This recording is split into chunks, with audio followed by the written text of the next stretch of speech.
It's really nice to meet you, Chris.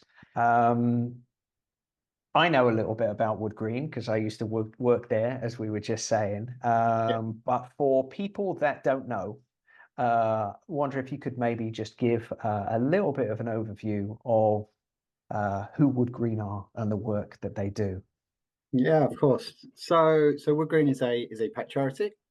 This is it's actually our centenary year. So in November we turn 100 years old. Wow. Uh, Officially started in Wood Green in London. Is where we started, but now our sort of main rehoming base is solely in Cambridgeshire.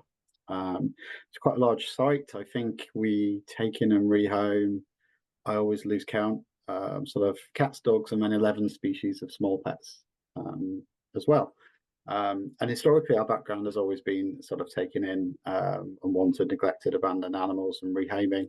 And last sort of 10, 15 years, we've really been kind of trying to forge a slightly different approach into sort of prevention and early intervention. So, how we can get to people to set them up for success, and how we can try and support them when things get tough, as inevitably we always do in pet ownership. We've been through COVID, cost of living crisis, and everything else. Um, so that's through digital advice, it's through sort of online support, telephone advice, or the work that I oversee is out in the community. So getting out face to face in our local communities and trying to be there to support pet welfare through supporting pet owners. Amazing. And you were telling me that you've been at Wood Green for 18 years. So what your role now, as you said, is kind of like engaging and working with communities. But what was your evolution through Wood Green? Where did you start and how did you get to kind of what you're doing now? Yeah, so I started. I did animal behaviour at university as my undergrad, and I worked in zoos for some time. Um, I actually adopted a rescue dog from the RSPCA, and he was in the nicest way possible a monster in terms of every every behaviour issue that you could sort of imagine. What kind of dog was he? He was a border collie. He was only 6 months old at the time, but I think he was, brought from brought him from some farm in Ireland or something like that, and needed a lot of understanding and patience, and that got me really interested in dog behaviour. So sort of moved from the dog world into pets, and so I joined just as a dog carer at Wood Green, and then sort of progressed my career from working as a dog carer to kind of like management in the dog section, taking a little bit more of a leadership role in the organisation through to where I am now as head of community programs. Mm. And so how did that community program evolve within Wood Green? What was the process of kind of deciding to reach out into communities and engage with them in the way that you're doing now and starting to do? The first iteration, and I actually think it started at the Wood Green branch down in London, was really kind of focused on preventing relinquishment. Mm. And that was because as anybody that works in any kind of animal charity will tell you, that the demand for I need to give up my animal can never be met by the amount of space that people have got to take in animals. So we would always have people calling, we'd have people sat on a waiting list. Some of the people did want to keep their pet, but we started to recognise that actually we will never be able to meet the demand needed for it. We could build Mm. 100 new kennels and probably 100 new cat pens every year and still always have a bit of a waiting list. So Mm. it was starting to rewind back to that root cause of a problem and say, well, hang on, if we can start to prevent animals being relinquished, maybe that could reduce our waiting lists. It could have better animal welfare, better for human well-being. And it just, sort of started to tick a lot of boxes, and quite a few light bulbs have gone off the Mm. more we've done it, to feel like this is the right way to approach it. Mm. That's really interesting. I mean, it's very logical and makes perfect sense. And anybody that works in animal welfare can obviously immediately go, well, yes, of course, we want to be working preventatively. And, if we can stop animals from getting into shelters in the first place, then we're, making it easier for shelters. And then ultimately, at some point, maybe making the need for shelters completely moot anyway. But it's, as much as it makes sense, it's still quite innovative within the sector, right? Because it's such a reactive, animal welfare is such a reactive sector anyway. We're responding to problems and relinquishment and abandonment and things like that. And so within the organization, um, uh, was it met at some point with, yeah, we know this is the right thing to do, but how are we actually going to do it? Because our model is actually based on almost the complete opposite of this. It's still met with that every day.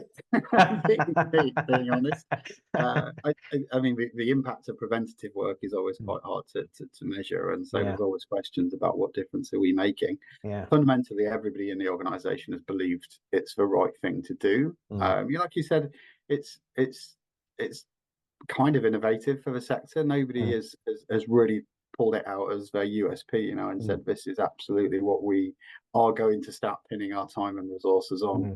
And so it will always be a gradual shift for us. And the hard thing is there is always such a demand for that sort of relinquishment piece, that we need to draw a line in the sand somewhere, which is where we are right now, is saying, do you know what, we want to just shift our time and resource into this preventative space, and that's where we're going to put it.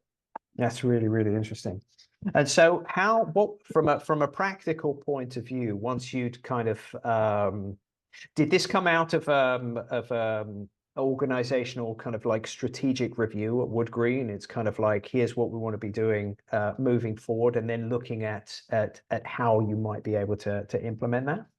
It is now. From where it very first started, it was just a small sort of bolt-on service. It kind of like reactive to what was going on. There was a need for financial support of neutering of pets, of cats, because there was a bit of a cat population boom, and the same when it came out to sort of microchipping legislation, and a big campaign around neutering dogs.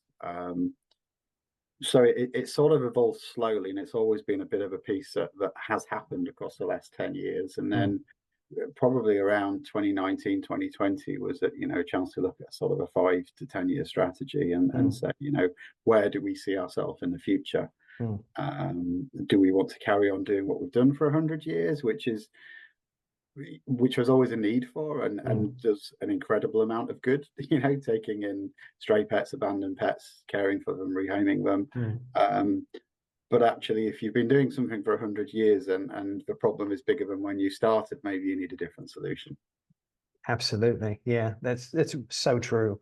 And it's really nice to hear of an organization that is taking that very pragmatic and retrospective view of the work that they've done and the impact that they've had, and going, here's an opportunity for us to shift direction and kind of push upstream and do some more preventative work.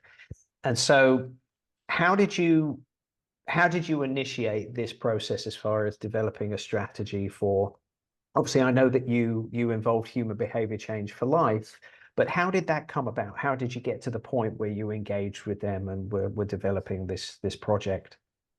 Yeah, so probably back, maybe go back about 3 or 4 years.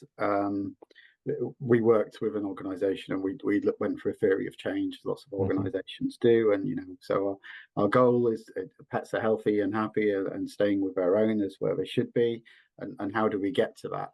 And as you pull it back and back and back, it becomes very much about understanding people and working with people. And actually, the key to getting pet welfare right is by people being able to know what they need to be able to do it, and everything else that comes along with that. So it very much sat in that human behaviour change approach, which wasn't our skill set. It wasn't our experience and everything else. Personally, I've had a huge interest in it. I picked up a few sort of modules from back when it was Human Behaviour Change for Animals, and did some online modules and some learning, and found a real sort of passion for it. And that really sat with where we sat as an organisation to get to that root cause.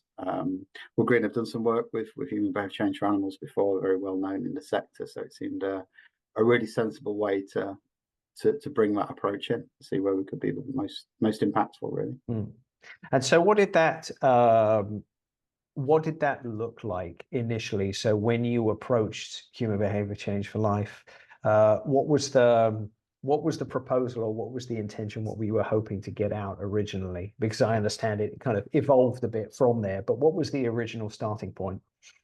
Yeah, so we had some community programs in place, and we had some services, and one of the things we wanted to try and understand was, is are we being effective in what we're doing? You know, is this the right way to do it? And if we bring in the knowledge and the experience from HBCL and the work they've done before and their expertise, and challenge what we're doing, and is there a better way of doing it, would be more effective.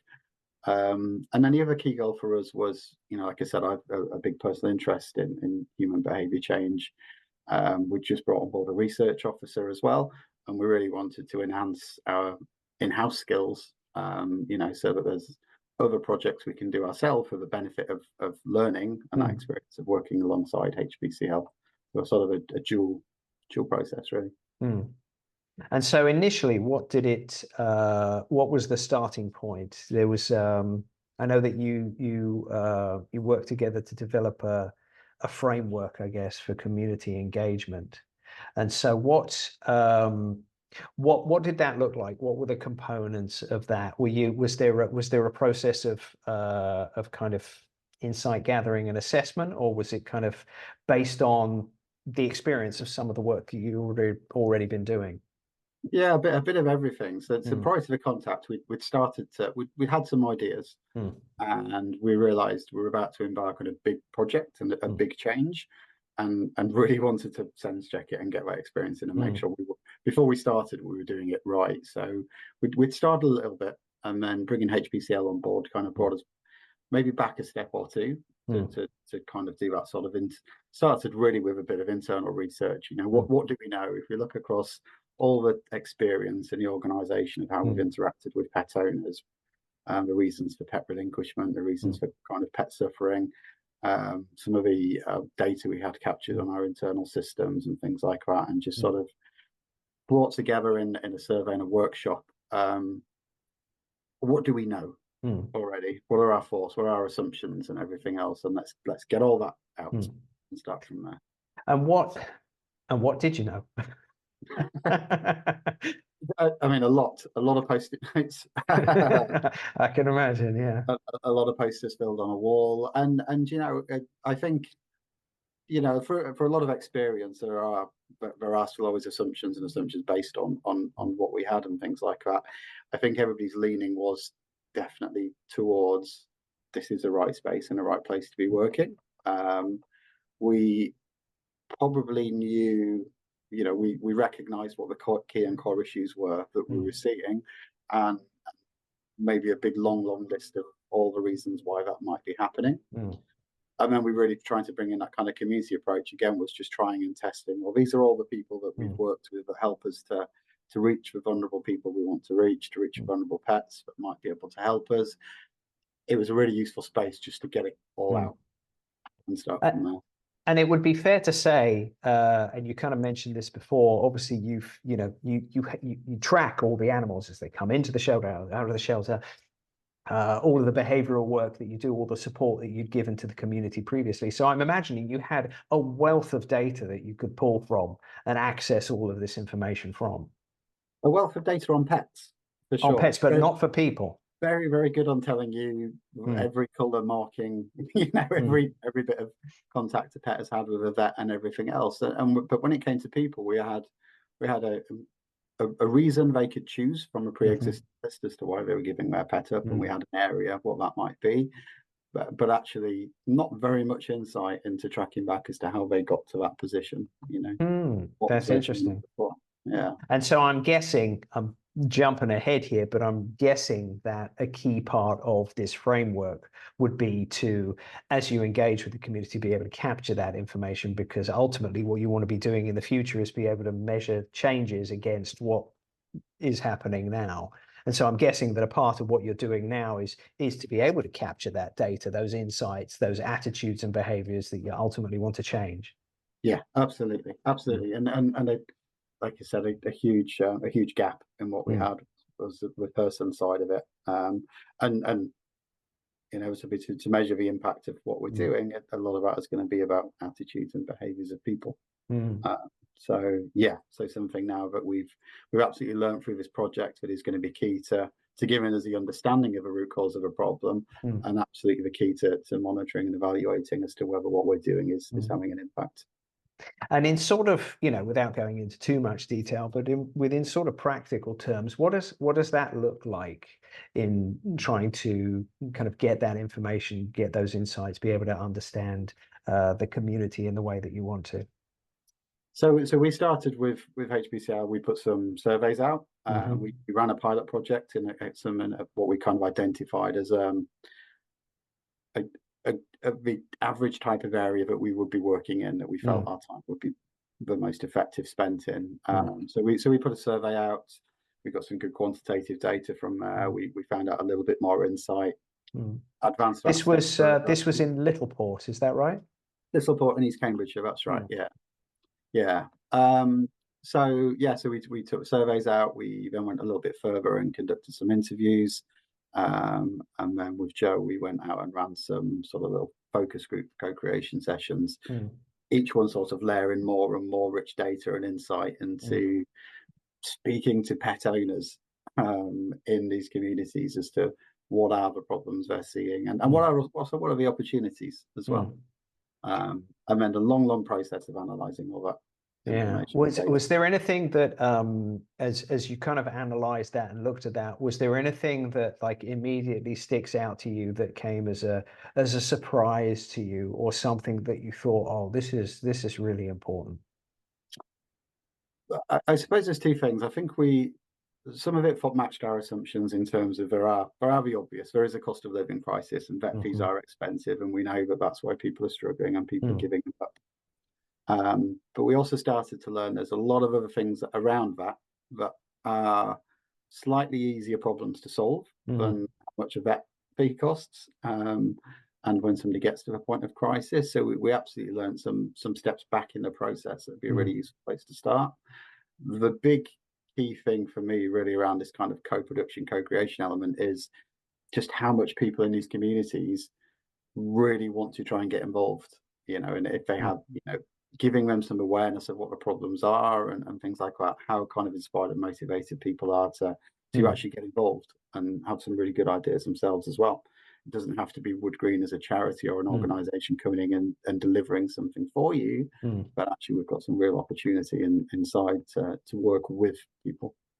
And that's really interesting, because I guess like the designing of whatever intervention it is, whether it be in the pilot project, or I'm guessing the intention to expand to other places as well.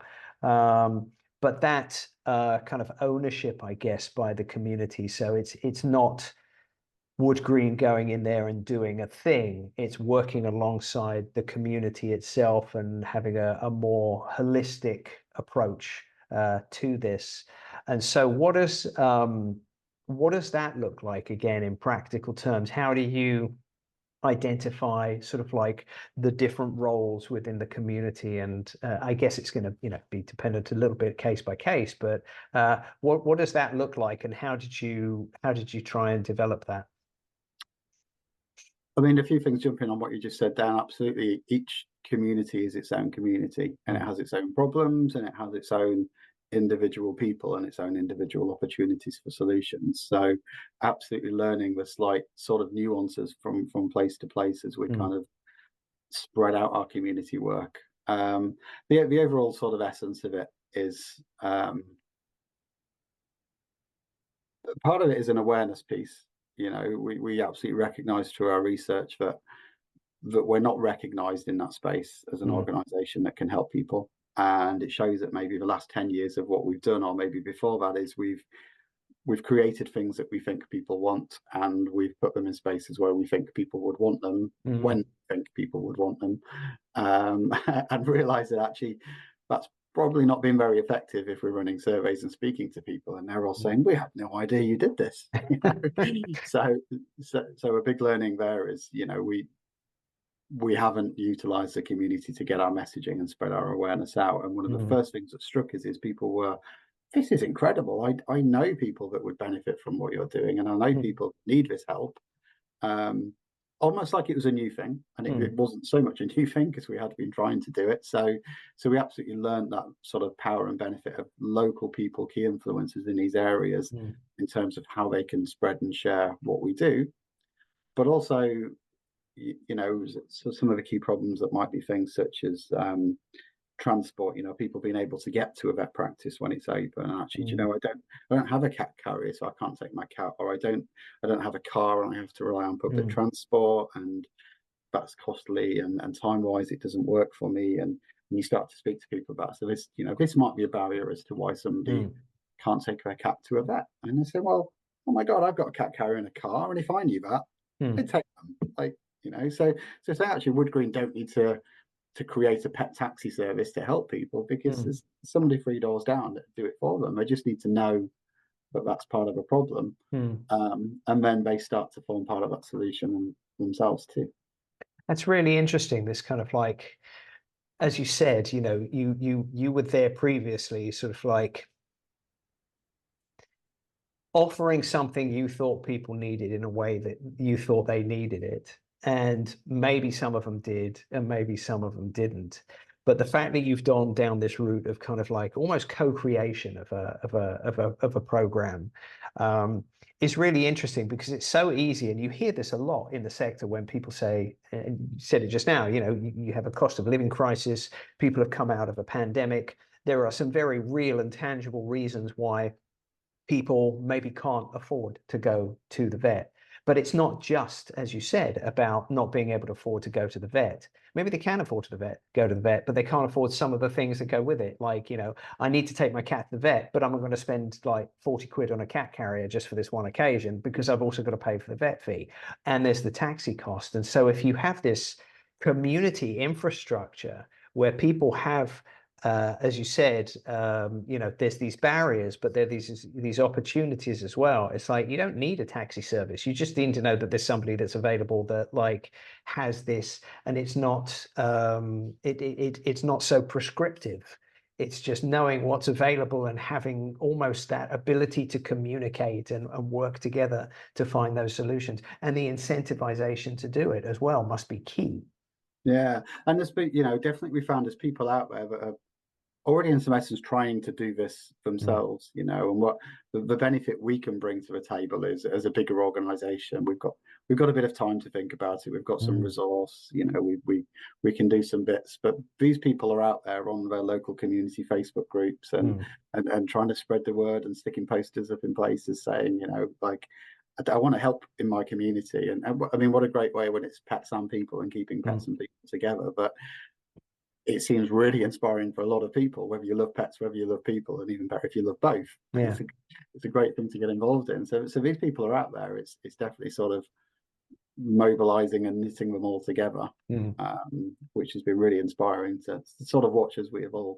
Yeah, it must be amazing and very interesting, as you said, to see how it's going to evolve and the impact that that's going to have on the community. And obviously, you as Wood Green, and sort of like the ripple effect of drops in relinquishment, also drops in behavioral issues, improvement in animal welfare because people are able to access the resources and the vet care that maybe they weren't previously. So this has an opportunity to change the situation for animals and owners in multiple different ways, right? Yeah, I mean, what we've absolutely found from having a community presence and being, starting to change that perception of we're an organisation to almost where, in some cases, we're an individual when it comes to our community officers that are out there, but they become a person and they don't become a Wood Green where you have to phone a call centre and go through that process. So we're having things like drop-in clinics in the community. And we're starting to notice now that people are building that trust and coming forward. And it's like, so I'm thinking about getting a cat. It's like, yes, this is exactly when we want to talk to you. Not when you've got a cat and realise it's expensive and it needs neutering and you don't know everything else. People are coming to us and saying, I'm thinking about doing this. We looked a lot in that's the kind of stages of change stuff with HBCL and at what stage could we have the biggest influence. And we recognise that back at this beginning bit, this contemplation piece, people aren't necessarily coming to us, and now we're starting to see that, and that's great because I think this will be where in 3 to 5 years, we might start to see the benefit, really big benefit of what we're doing. And that's really interesting. You're mentioning pre-contemplation and contemplation, and obviously, the stages of behavior change. And I'm presuming, that's one of the useful insights that came out of the collaboration with Human Behavior Change for Life, that and COM-B and all the other tools that we use. And so what was the process of working with HBCL in this? Sort of how did that relationship work? What were the actual practical kind of tools that they were helping you with and helping you evolve this project and this initiative? Yeah, so absolutely bringing that behavior change approach to what we're doing. Especially I remember in the first session, and we touched on the stages of change and the model, and looking at where our services were focused currently and where the big gaps were, which was right at the beginning and the end of sustaining the behavior and getting people in at the right time. And we were very much focused around that action piece. This is when somebody's come to us because they need a problem, and we're going to put all our service here. So bringing the behavioral science behind what we're doing and making the staff aware and challenging them to think was really great. Then working right through the process of the research methods, using the COM-B models and everything else was the first time we've practically applied that to what we do. It was great mentoring. Like I said, we have a research officer who's doing a PhD currently in research, and I've started an MSc in behavior change as well. So it was kind of coaching and mentoring, bringing what we're learning, adding the practical side with the benefit of that experience. It all knitted together really, really nicely. That's really interesting. Were when you were working with the staff at Wood Green, were there kind of like these moments of enlightenment, as you said, when you realize that you're working at this action stage and actually that you could be investing so much more on the influence of working at the earlier stages? I'm imagining that there was, this a level of excitement of the opportunities that were available that hadn't maybe been capitalized on yet. Yeah, I particularly remember that one because I sort of see light bulbs going in people's heads. When you see them look up and you get they're sort of looking around thinking, "Oh, I get it. Like, this makes sense." That session was definitely a big one for them. And I think a lot of the behavioral science pieces that maybe they'd heard about and thought about, but couldn't quite see how they could practically apply it to or even the relevance to what they were doing. Behavioral science, especially in that kind of animal welfare world, and that is, there's not the easiest go-to stuff to show, as if you're working in the NHS or something, that people are doing this on a daily basis, and this is how you apply it to what you're trying to do. So there's people in the team throughout the process that were almost, starting to question it, I suppose, which is good, but learning through what we were doing that there was a relevance. One of the big things we looked at was things like goal setting and action planning things, because the team, and again, part of bringing HBCL in was we're helping people, but they're coming back to us again 6 months later with the same problem, or even with a slightly different problem, but we're seeing the same people over and over again. And so what is it we're not doing right? And that was a big question the team had throughout. Why is it when I'm helping them to do something, they come back 6 months later with the same problem, or they've done the same thing again? Like, they were sort of getting quite frustrated at people, and this process started to show them that there was maybe different skills and things they could bring to what they were doing that might help. But that's really interesting as well, because that says a lot about the staff and the organization and the self-awareness to even think and have that moment where you go, I'm seeing these people again. Not just, there's obviously frustration. It's like, these guys again with this, it's like, but that moment where you go, what am I doing wrong? Like, what is it that I could be doing better that's going to prevent this happening in another 6 months' time is a really important moment in kind of developing a change in strategy, right? Yeah, absolutely. It's sort of a culture we try to bring in, and we know we have got a lot of skill and experience about pets. If we have all our teams talking about pet care and behavior, that they are on that specialist level. They've done it for so long, and they've got a lot of qualifications and experience in doing it. The people side of it But it did really start in frustrations of just, Mm. people are terrible, people are just going out and doing the same thing again. And then starting to understand that there are kind of theories and science behind why people are doing this, Mm. then really got them to start to question, actually, maybe there is something else I could learn that could help me. And that's really, I mean, you mentioned that earlier. It's such an important point, is it? Because, when you talk about behavioral science and you talk about it at a high level with people, people kind of get the principles of behavior change. They understand, at a very high level that we're complex and there's reasons, emotional or habitual reasons why people do certain things. But then taking that and transferring that into a very specific area of the work that Wood Green is doing and wants to do moving forward, having it feel more tangible. And it's like, so what does this mean for me? Is such an important step to be able to do. And I'm guessing that was key to some of the work that HBCL was doing, right? Yeah, definitely. It's going to be a journey for some Mm. people. It absolutely is, because there is so much knowledge, and some of the benefits that you see are Mm. further down the line in the future. There's not always that immediate reward. Sometimes there is. We have some individuals in the team, myself included, with an absolute passion and belief for it. Mm. But then other people in the team look at us and think, "I they're really into it. There must be something about it." And still one or two who are thinking, "I've always done it this way. Mm. It's going to be the same everywhere." But there is a real culture change to saying, Mm. actually, this is something we need to embrace, because Mm. it could really have an impact in what we're doing. Mm. And so, what was the relationship like working with HBCL, like with the team there, and how did they, uh, in practical terms, work with you? You mentioned there was some workshopping and developing of this, but how did that actually work?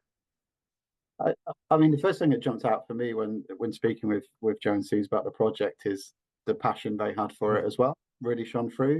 Really, like, we really believe in what you're doing. Mm. We're aware of you as an organization. We've worked with you before, but we really believe this is a great project to Mm. take on. It wasn't sort of a bring in another consultancy in that Mm. do this week in, week out with people. And Mm. it's just they regurgitate the same stuff. There was a kind of real Mm. passion to work alongside us to try and achieve something tangible for Mm. it. So that was great to know we were in it together from that side of things. And then, yeah, like I said, a great coaching and mentoring piece, bringing a lot of advice, a lot of experience to the table, Mhm. a hell of a lot of knowledge when it comes to working through compete models and that Mm. kind of thing. So yeah, the coaching and mentoring piece worked really well for us, because we Mm. we weren't just being, paying somebody to do something and then being giving something back at the end of it. We Mm. walked step by step right through the process so that we learned each step. And as far as what you're planning on doing, you're obviously building monitoring and evaluation into this, and obviously you said you've done this surveying and you've captured this information. So what is the intention with this project to evolve it, and where do you see it going?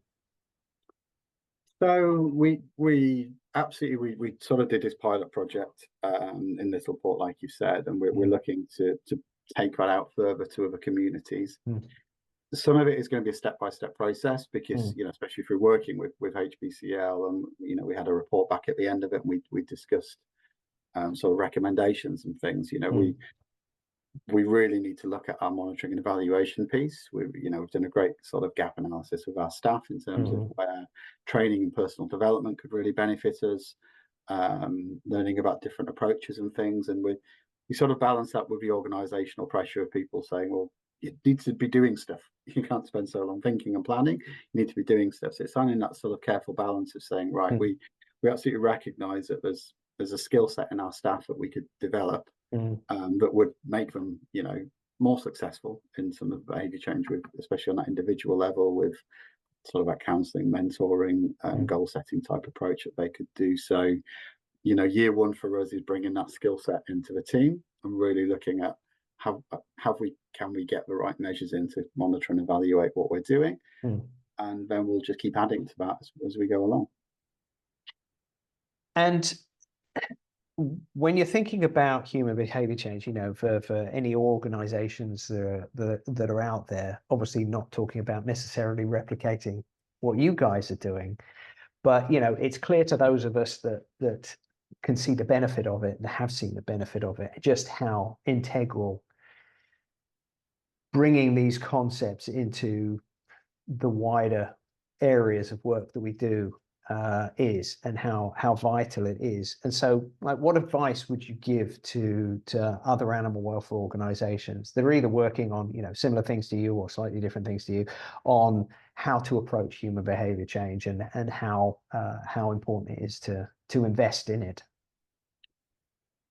I mean, a personal story to sort of support that. When I was working quite highly with dogs and things, and I set up my own personal dog behavior business, and I was working with owned pets, and it was so frustrating that throughout whatever session I was doing with people, it was really easy to understand and to kind of resolve a dog's problems and put something in place.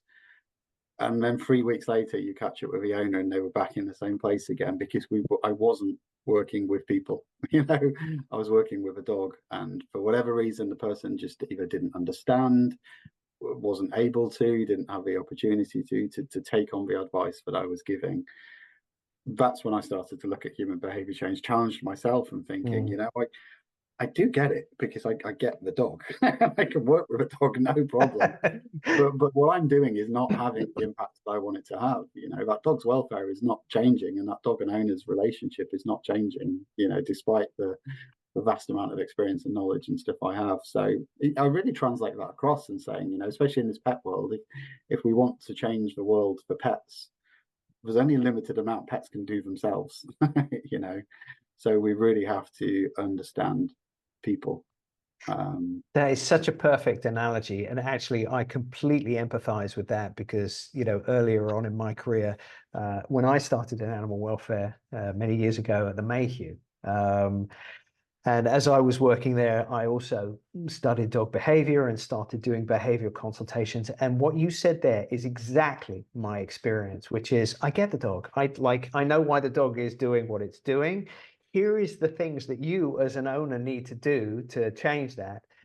The onus isn't on the dog, it's on the people. And it was Yeah. the people that were failing. And often, and I'm sure you've heard this like a million times, is like, you know, it's like, it's not working. It's like, well, did you do everything? No, because yeah. It's like, and so then you have to understand why the people aren't doing the thing. And they're basically looking for a shortcut, or it's interfering with their day to day. And they're looking for a simpler solution that requires less work from them. And as you said, that's key to human behavior. And then if you extrapolate that and build that out, any aspect of work you're doing in animal welfare, as you said, points right back to people, whether it is people with behavioral issues or the reasons behind abandonment or relinquishment or things like that. It's, you know, it's not about understanding the animal. You have to when it's in your care, but all of those preventative things are, you know, 99% on understanding those people and their motivations. Yeah, yeah, for sure. And then just bringing that to, you know, to the individual, to the Mm, societal, to that community level, and things like that mm, is really integral. And you know, I will always, you know, one thing I've learned is always challenge the obvious. You know, and anytime anybody comes forward, and I've been doing some media stuff this morning around, you know, it's the cost of living crisis, which is mm. meaning people are giving their pets up. My immediate response is to challenge that and say it's so much more complex than Yeah, that. absolutely. And that's a danger, isn't it? I think sometimes in animal welfare is you try and oversimplify a very complicated problem. Yes, yes, absolutely. I absolutely love that, you know, the systems thinking approach and looking at that bigger, wider picture of every interaction and how it impacts on each other and things like that. And Mm, yeah, and even through that, you know, it might still be the biggest problem, but it gives us opportunity to do different things that mm, can impact it in different ways. And mm, you know, if nothing else, even slightly kind of mitigate how bad it's going to go because of other things we've been able to do mm, around that. You know, the example you said of just simply having a cat carrier as a reason people aren't going to a vet. mm, There are quite simple things that we can put in place that are really gonna mm. help. Absolutely. And um, how would you how would you sum up, kind of already touched on this a couple of times, but how would you sum up what it was like working with HBCL on this, and you know, your relationship with them, and how you know, and if other organizations are interested in doing this kind of work, what they can maybe expect? Yeah, like I said, I think the passion for what we were trying to achieve is great, and you know, I think there's great experience in the field. Nice, easy people to work with. You know, obviously work with a lot of consultancies, and in starting this approach, you know, we looked at different consultancies that might be able to support us with this project, and this was the one that felt absolutely the most authentic in terms of, you know, that sort of approach, and felt that throughout. For myself and our research officer, even going on that personal journey of wanting to learn, you could really feel through Joe and C's that they did want us to learn, and really learn from that experience of going through it with them. It wasn't that there wasn't that sort of aspect of holding things back, you know, or whatever else. It was as much a goal for them to make sure that we could learn through this process. So yeah, so hopefully built some great personal relationships alongside you know, achieving what we did with the project too. And for other organizations looking to invest in human behavior change, I'm presuming that, you know, that for you, based on your experience, is something that you would hope other organizations would really consider. I do, yeah. I think we, especially, you know, the pet sector, let's talk about that, you know, have potentially made a bit of a monster for ourselves across the years by maybe being too available, being too good at what we do, whatever else. But, you know, sort of created a culture and a society that is now having a bit of a negative feedback on pet ownership and animal welfare. And it's time to question that. You know, there's a bit of a dependency on us for neutering pets, for taking pets in when it doesn't work, for somewhere to go to pets from, and that need will always be there. But we're not addressing the problem in this way, and it's, you know, I think it's a good time for everybody. There's a lot of places in the animal welfare sector that don't have the benefit of the resources and time and capacity that an organisation like Wood Green and some of the bigger ones do. But if you do, I think we have a responsibility to stop, pause, and think about what we're doing, and look at it from that root cause problem, which lies with people. Absolutely. I think that is amazing, Chris. I think that's kind of captured everything that we want to do. I was going to ask a follow-up question, but you actually just, like, that last point that you made was so like spot on. It's like, I think anything else after that would be a bit overkill. So I don't know if there's anything else that you want to add that we haven't talked about, but like, this has been really, really interesting for me, actually, just to hear a little bit more about the process and the project that you're working on. Yeah, cool. Thank you. Yeah, nothing to add. It's, you know, it's a journey. You know, I don't want to say that we've come up with the solution, you know, whatsoever. But it's a journey, and it's absolutely the right path to be going on, I think.